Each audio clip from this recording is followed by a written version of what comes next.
বাগানটা কেমন যেন ম্যারম্যারে লাগছে। কেন দাদু, সব গাছেই তো ফুল এসেছে। না রে গুলটে, দাদু ঠিক কথাই বলেছে, ফুলের সেই ঝলমলে ব্যাপারটা নেই। কি করা যায় দাদু? সার দিতে হবে বুঝলি, তা তৈরি করতে হবে বাড়িতেই। শোন, তোদের দিদাকে বলবি তরকারির খোসা এখন থেকে একটা গর্তে ফেলতে, আর গোবর জোগাড় করতে হবে। তাহলে গর্তটা খুঁড়ে ফেলি। যাই, ঘর থেকে কোদালটা নিয়ে আসি। গুলটে, আরে গোবর জোগাড় করতে হবে তো, কিভাবে করবি? কেন, যাদের গরু আছে তাদের বাড়ি থেকে চেয়ে আনতে হবে। কি গো, বলি তুমি নাকি পুঁটিকে কোদাল আনতে বলেছো? কেন, আমার ভয় গর্তে লুকোবে? হ্যাঁ, আরে না না, এসব কথা বলতে হয় নাকি? তুমি আমার হৃৎপিণ্ডেশ্বরী, তোমার ভয়ে গর্তে লুকোলে আমি ইলিশ মাছ ভাজা খাবো কি করে বলো তো? হ্যাঁ, এই ওসব আদিকে তো আমায় দেখিও না, নিজের গর্ত নিজে খোঁড়ো। হ্যাঁ, আরে আরে সব কথা শুনে যাও না। শোনো, বেশ খানিকটা গোবর লাগবে বুঝলে। পাড়া প্রতিবেশীরা তো তোমায় ভালোবাসে, তাদের কাছ থেকে যদি আনা যেত তাহলে খুব ভালো হতো। একটু তা তোমার মাথা ভর্তি তো গোবর। হ্যাঁ, তুমি দাও না গো আমায় একটু। এই শোন পুঁটি, এই গোবর টোবর আমি আনতে পারবো না। তোর দাদুর মাথার গোবর দিয়ে চাষ করলে কর, না হলে ঘরে বসে থাক, আমায় চলাস না।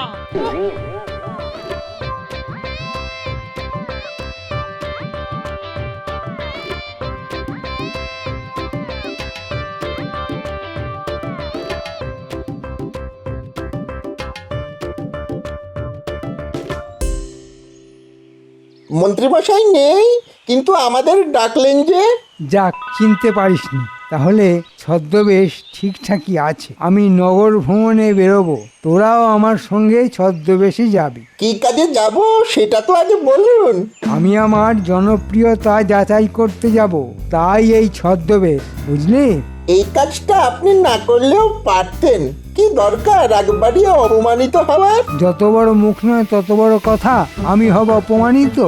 দেখবি আমার সম্পর্কে কেমন সুন্দর সুন্দর কথা বলে, দেখে নিস বটা। তোর কথা সত্যি হয় না আমার কথা? কেন কথা বাড়াচ্ছিস বটা? মন্ত্রী মশাইয়ের ইচ্ছে হয়েছে তিনি নগর ভ্রমণে যাবেন, আমরাও যাব, কিন্তু আমাদের পারিশ্রমিকটা কে দেবে? সারাদিন শুধু মোহর আর মোহর। হ্যাঁ রে, তোদের কি আর কোনো কাজ নেই? হ্যাঁ, নেই বলেই তো আপনার সঙ্গে বেরোচ্ছি। কি হবে তা তো জানি, তবুও মন্ত্রীর হুকুম তো আর ফেলতে পারি না।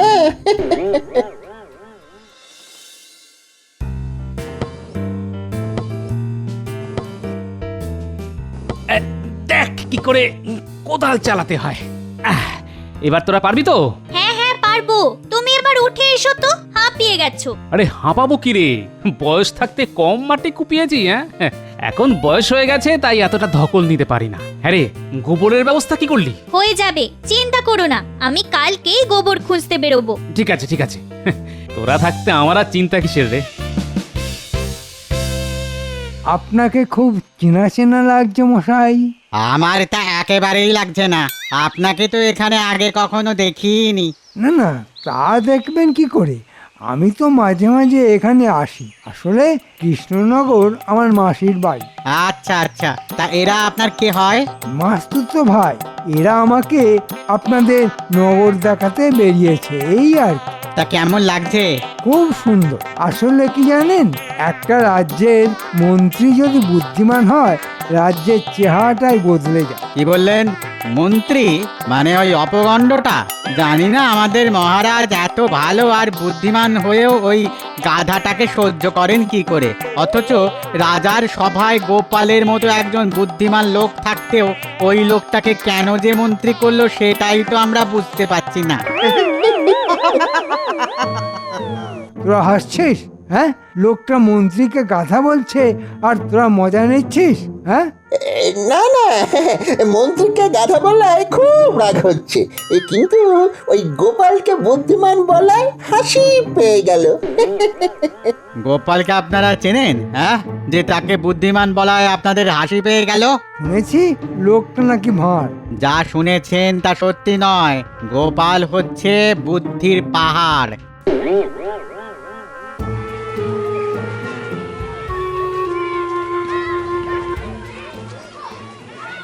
কি দেব মশাই?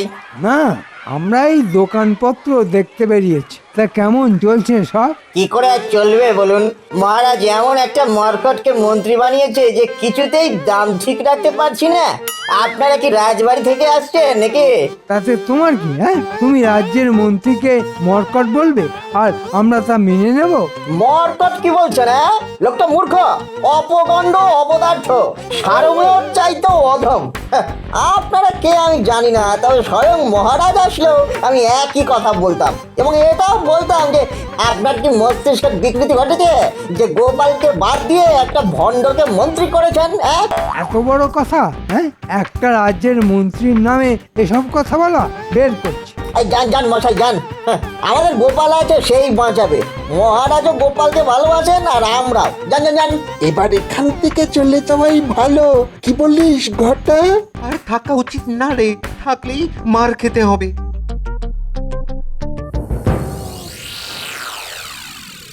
গর্ত হয়ে গেল, এবার তরকারির খোসা আর গোবর ঢালতে হবে, তাতে যা সার হবে না, দেখবি কি ফলনই না হবে।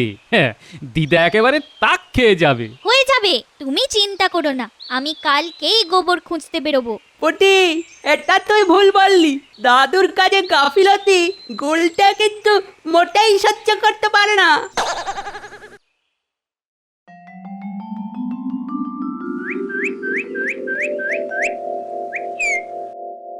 মহারাজ, কৃষ্ণনগরে আর কান পাতা যাচ্ছে না। কেন কেন কেন, কি হলো মন্ত্রী? আসলে কি হয়েছে, আপনার অনুমতি না নিয়ে এই ছদ্মবেশে কাল নগর পরিদর্শনে বেরিয়েছিলাম। তাতে যা শুনে আসলাম তাতে লজ্জায় আমার কান লাল হয়ে উঠেছে। কি লজ্জা, কি লজ্জা! হ্যাঁ, তোমার কান তো আমি দেখছি সবুজ হয়ে আছে, লাল তো নয়। লাল রং লুকাতে সবুজ আবির মেখেছি মহারাজ। এতে হাসির কি আছে? আমার কান লজ্জায় লাল হয়েছিল, আমি তা লুকোতে সবুজ আবির মেখেছি, তাতে অন্যায় কি আছে? মনে হয় সবার বোধহয় সবুজ বর্ণের শ্রীগালের গল্পটা মনে পড়ে গেছে। আমি তোমার মতো মূর্খ নই, ওটা যে নীলবর্ণ শৃগালের গল্প তা আমি জানি। বিজ্ঞানী, তুমি কখনো সবুজ রঙের কান দেখেছো?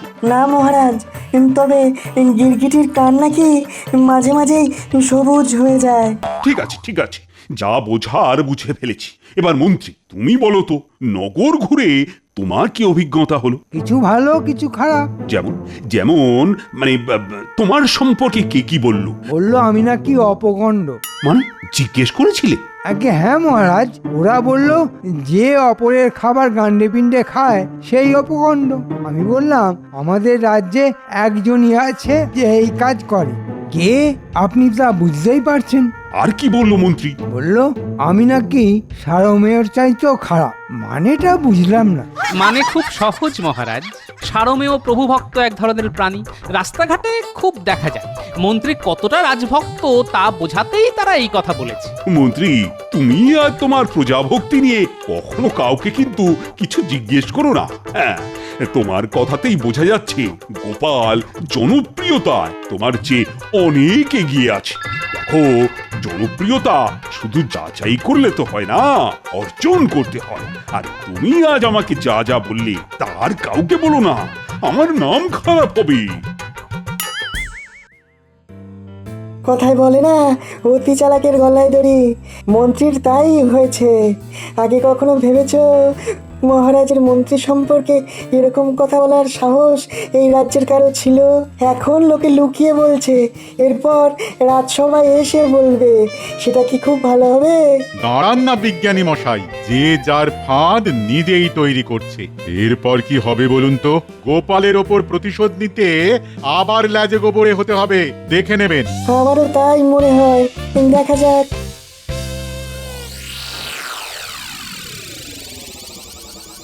কি রে বটা, শুনলাম তোদের মন্ত্রী মশাইকে নাকি সবাই খুব প্রশংসা করছে। তার বলতে কত সুন্দর সুন্দর কথা বলেছে। এই বটা, সাবধান করে দিচ্ছি, কি বলেছে তা বলবি না, 5 কান হয়ে যাবে। এসব গুপ্ত রাজকার্য সবার শোনার জন্য নয়। কি কি বলছে তা কি আর আমি জানি না? সব জানি। নগরীর সবাই জেনে গেছে যে মন্ত্রী তার জনপ্রিয়তা যাচাই করতে গিয়ে একেবারে লাজে গোবরে হয়ে গেছে। লোকটার মাথায় যে গোবর আছে তা কেউ বলেনি। কি বললে কি বললে কি বললে? গোবর? ঘটা ঘটা শোন, এবার একটা জব্বর বুদ্ধি মাথায় এসেছে। আবার বুদ্ধি এলো মাথায়? আপনার মাথা বটে একটা, গোবরে আর বুদ্ধিতে ভরপুর। তা এবার আমাদের কি করতে হবে? কাছে আয়, চুপি চুপি বলি, কেউ যেন জানতে না পারে। ও, আমাকে বাদ দেওয়া হচ্ছে না? বটা শোন, কাল সকালেই আমি বাপের বাড়ি যাচ্ছি, আমার জন্য একটা গরুর গাড়িটাকে দিস।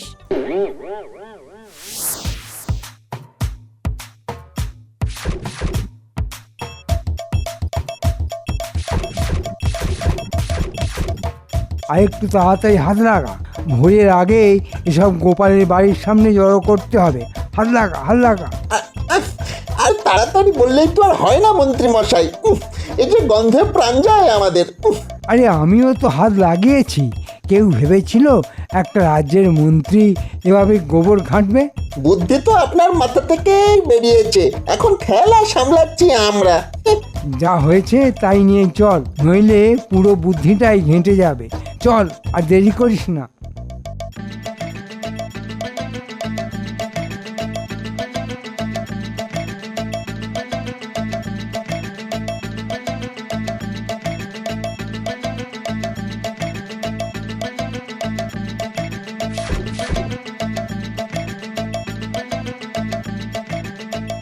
ব্যাস, কেল্লা ফতে।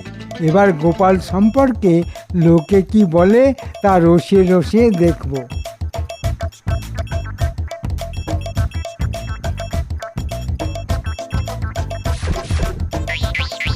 এবার চলুন চলুন, গায়ে একেবারে ওই পচা গন্ধে বমি পেয়ে যাচ্ছে।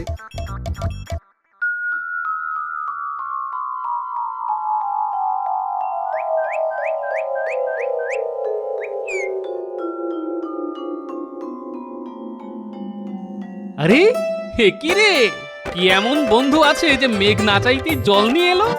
এই গুলটে, তোদের আর কষ্ট করে গোবর আনতে হবে না রে। এই বড় বড় কথা বলো না, এই গোবর কে পরিষ্কার করবে? হ্যাঁ, আমি পারবো না বলে দিলাম। আরে পরিষ্কার করা কি এমন কঠিন কাজ? কোদাল করে আমাদের সারের গর্তে ফেলে দেবো, তারপর যা সার হবে না দেখে নিও। ছি ছি গোপাল, রাজ্যে কি চলছে?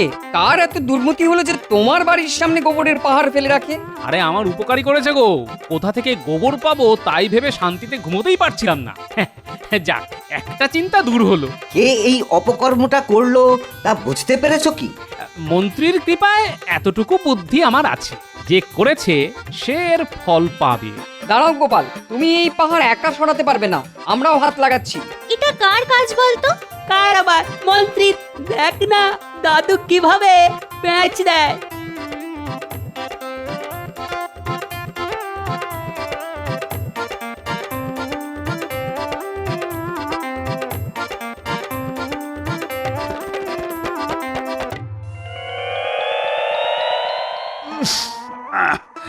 আচ্ছা, কার গা থেকে এরকম উৎকট গন্ধ আসছে বলো তো? কার আবার? মন্ত্রীর গা থেকেই তো মনে হচ্ছে। কি মন্ত্রী, তুমি কি কাল রাতে পচা পুকুরে ডুব দিয়েছিলে নাকি? হ্যাঁ মহারাজ, মন্ত্রী কাল গোবরে পদ্ম ফুল খুঁজতে গিয়েছিল, না পেয়ে আমার বাড়ির সামনে ফেলে দিয়ে গেছে। শুধু ফেলেছে কি, একেবারে পাহাড় বানিয়ে দিয়েছে। প্রমাণ দাও যে আমিই ফেলেছি। খুব সহজ, ওর গায়ের গন্ধ নিন আর আমার বাড়ির গোবরের গন্ধ কাউকে দিয়ে নিয়ে আসুন, দেখবেন একই গন্ধ। মন্ত্রী, সত্যি কথা বলো, তুমি গোবর ছড়িয়েছো গোপালের বাড়িতে? আসলে মহারাজ, কৃষ্ণনগরে এত গরু যে বাড়িতে বাড়িতে খুব বেড়ে যাচ্ছে, তাই কি আর করব, কোথায় ফেলবো কিছু ভেবে না পেয়ে গোপালের বাড়িতেই ফেলতে বলেছিলাম। মহারাজ, মন্ত্রী আমার প্রকৃত বন্ধুর কাজই করেছে। এই গোবর থেকে যে ফলন হবে তা কিন্তু মন্ত্রীকে নৈবেদ্য না দিয়ে আমি মুখেই দেব না। না মহারাজ, আগে গোপাল খেয়ে বেঁচে থাকলে আমি নিশ্চয়ই খাবো, কথা দিচ্ছি। গোবর এভাবে চুরি করা মানে আমাদের সম্পদ চুরি করা। হ্যাঁ, আমি গোবর সার তৈরি করছিলাম, সব চোরে নিয়ে গেছে। এটা কি মগের মূল্য নাকি? আমার সামান্য গোবর এখন ঘুঁটে বানাবো কি দিয়ে? আরে রান্নাই তো হবে না, এর একটা বিহিত চাই। গোবরগুলি সব গর্তে ফেলেছিস তো? হ্যাঁ দাদু, দিদাও তরকারির খোসা ওখানেই ফেলছে আজ থেকে। শোন, একটা কাজ করতে হবে, কাগজে লিখতে হবে যাদের যাদের বাড়ি থেকে গোবর চুরি গেছে তাদের তাদের বাড়ির দরজায় লিখে রাখবে। মন্ত্রী মশাই এই গোবর চুরির সমপরিমাণে সোনার মোহর দিয়ে দেবেন। কালকে মন্ত্রীর বাড়িতে সবাইকে আসতে অনুরোধ করা হচ্ছে। ফল কি হবে তা বুঝলি? হ্যাঁ,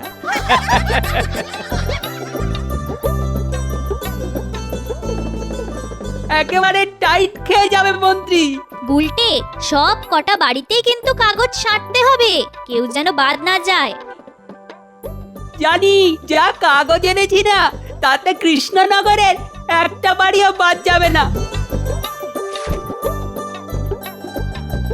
তুই আমাকে আঠার বালতিটা একটু এগিয়ে দে।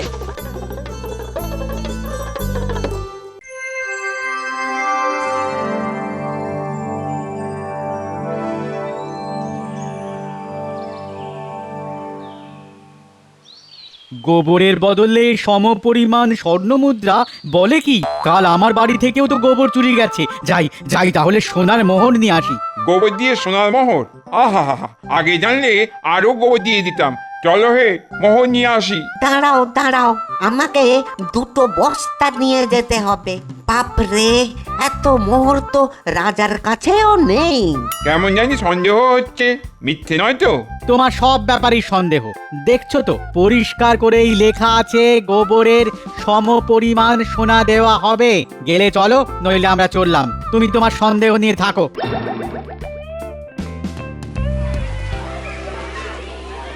আরে ও মন্ত্রী মশাই, মন্ত্রী মশাই, আরে ও মন্ত্রী মশাই, আর কতক্ষণ দাঁড়িয়ে থাকবো? বললি স্বর্ণ মুদ্রা দেবেন কি দেবেন না বলে দিন। এইভাবে আমাদের হেনস্থা করা কিন্তু আমরা সহ্য করব না। মহারাজের কাছে নালিশ জানাবো। আগে বাইরে আসুন, কথা বলি, তারপর যা করার করব। যেমন কর্ম তেমন ফল। গিন্নি, এসব গোপালের কীর্তি। ঠিক আছে, এক মাঘে শীত যায় না, আমিও দেখে নেব। আগে লোকজন সামলাও, তারপর তো গোপাল। তুমি একটু সামলাও না গো, আমি একটু রাজার কাছে কথাটা পেরে আসি। গোপাল আমার বাড়িতে লোক লেলিয়ে দিয়েছে। সে আমি পারবো না বাবা, লোক সামলানো আমার কাজ নয়। আমারও নয়, আমি বরঞ্চ পালাই।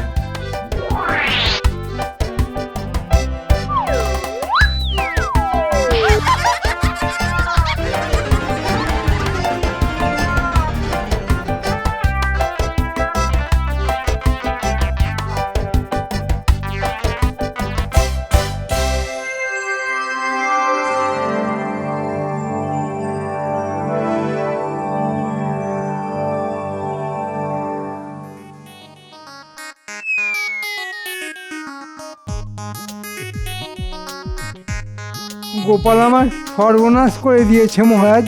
কেন কেন কেন? গোপাল আবার কি করলো? ওই তো লক্ষ্মী ছেলের মতো বসে আছে। আপনার আশকারাতেই ও নিজেকে এখন মহারাজ ভাবতে শুরু করেছে। সেটা তো লোকে তোমার সম্পর্কেও বলে। মহারাজ, মন্ত্রীর যা অবস্থা হয়েছে মনে হয় ওর কোনো বিপদ হয়েছে। ওকে রক্ষা করাই এখন আমাদের প্রধান কাজ। হ্যাঁ হ্যাঁ, সেটাই করা উচিত। বলো বলো মন্ত্রী, কি এমন বিপদে পড়েছো যে এভাবে রাজসভায় ঢুকে পড়েছো? বিপদ বলে বিপদ, গোপাল আমার পিছনে লোকজনকে খেপিয়ে দিয়েছে। তারা আমার বাড়িতে হামলা করার জন্য জমায়েত হয়েছে। আমি তো ভয়ে পালিয়ে এলাম। হ্যাঁ, এই কথা কি সত্য গোপাল? ব্যাপারটা হলো, আজ নগরের সেই সব বাড়িতে কারা যেন লিখে দিয়ে গেছে মন্ত্রী মশাই তাদের নাকি গোবর চুরির সমপরিমাণ সোনার মোহর দিয়ে দেবে। তাই সবাই বাড়িতে গেছে সোনার মোহর আনতে। এতে আমার কি অপরাধ মহারাজ? মন্ত্রী, তোমায় আমি আগেই বলেছিলাম গোপালের পেছনে লাগতে চেও না। দেখলে তো তার ফল কি হয়। এখন সামলাবে কি করে? দেখো দেখো গোপাল কোনো সাহায্য করতে পারে কিনা। ভাই গোপাল, তুমি আমার ভরসা। এবার বলো কি করে এর প্রতিকার করা যায়। মন্ত্রী মশাই, পথ তোমায় আমি বাতলাতে পারবো না।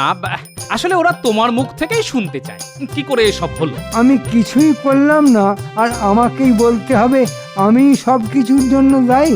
এটা কি খুব ন্যায্য হলো মহারাজ? তোমার গা থেকে না এখনো পচা গোবরের দুর্গন্ধ বার হচ্ছে, আর তুমি বলছো কিছুই করুন।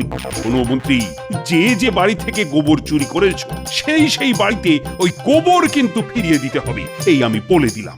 এখন গোপাল যা বলছে তাই করো, না হলে কিন্তু আমি তোমাকে কোনো রকম সাহায্য করতে পারবো না।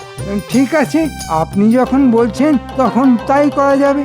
তবে আপনি না বললে আমি কিন্তু গোপালের কথা শুনতাম না। মহারাজ, একেই বলে কয়লা শত ধৌতে ন ময়লা ন বচন্তি, মানে কয়লা শতবার ধুলেও ময়লা পরিষ্কার হয় না। বাঁচতে গেলে আমার সঙ্গে তোমায় যেতেই হবে।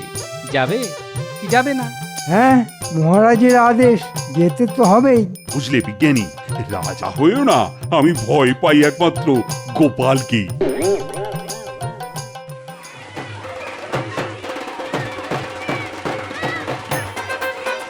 শোনো ভাই সব, ব্যাপারটা খুব গোলমেলে। বাইরে থেকে কিছু লোক আমাদের রাজ্যে এসে গোবর চুরি করে আবার মন্ত্রীর বাসভবনে লিখে গেছে যে গোবরের সমপরিমাণ সোনার মোহর দেওয়া হবে। এখন তোমরাই বলো, এটা কি মহারাজের পক্ষে সম্ভব? তাকে তো দিলিয়া হয়ে যেতে হবে, তাই না? হ্যাঁ, তত বটেই। মহারাজের দিকটাও তো আমাদের দেখতে হবে। কিন্তু গোপাল, এই মন্ত্রী কিন্তু বড্ড পাজি লোক, একে শাস্তি দিতেই হবে। মহারাজ সেই শাস্তির রায় দিয়েছেন। যার যার বাড়ি থেকে গোবর চুরি গেছে তাদের বাড়িতে সেই পরিমাণ গোবর ফিরিয়ে দেবেন আমাদের মন্ত্রী মশাই। কি খুশি তো? হ্যাঁ, খুব খুশি। আমাদের মোহর মোহর লাগবে না। একেই বলে ধর্মের কল বাতাসে নড়ে। দাদু বলেছেন কর্মফল। মাথায় গোবর, পায়ে গোবর।